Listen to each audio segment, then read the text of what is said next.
Prêt. Sur une jambe, on essaye. Ces rendez-vous, Ouais, c'est bien. Ludivine en a quasiment tous les jours depuis plusieurs années.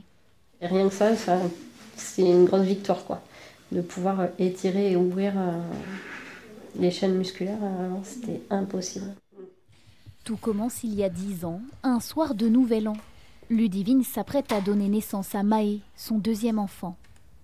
J'ai vécu une césarienne qui a été très difficile, avec des non-dits de la part du corps médical.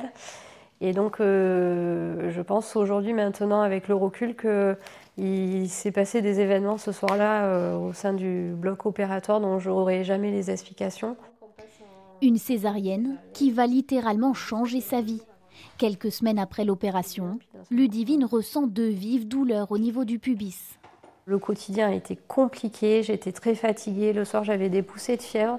J'ai consulté des médecins qui m'ont expliqué que c'était certainement le poids du bébé, que la césarienne, il fallait que ça cicatrise et tout ça. Les mois passent, mais les douleurs persistent et s'intensifient. 61 consultations plus tard, aucun diagnostic n'est posé. Une errance médicale de 6 ans, jusqu'à la rencontre avec ce chirurgien. C'est plutôt positif.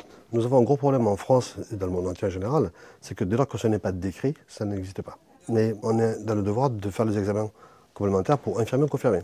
Ils sont beaucoup trop nombreux en France, dans ce cas de figure-là, à être voués à eux-mêmes. Débrouillez-vous, alors que la cause mécanique, elle est évidente. Rapidement, il lui diagnostique une maladie dégénérative articulaire. En cause, un germe de la peau qui aurait pénétré l'intérieur de son corps pendant la césarienne.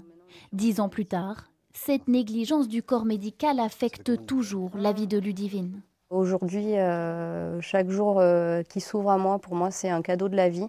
Je me dis qu'il ne faut jamais rien abandonner. Les grands combats ne sont pas gagnés par les plus rapides ni par les plus forts, mais par ceux qui n'abandonnent jamais.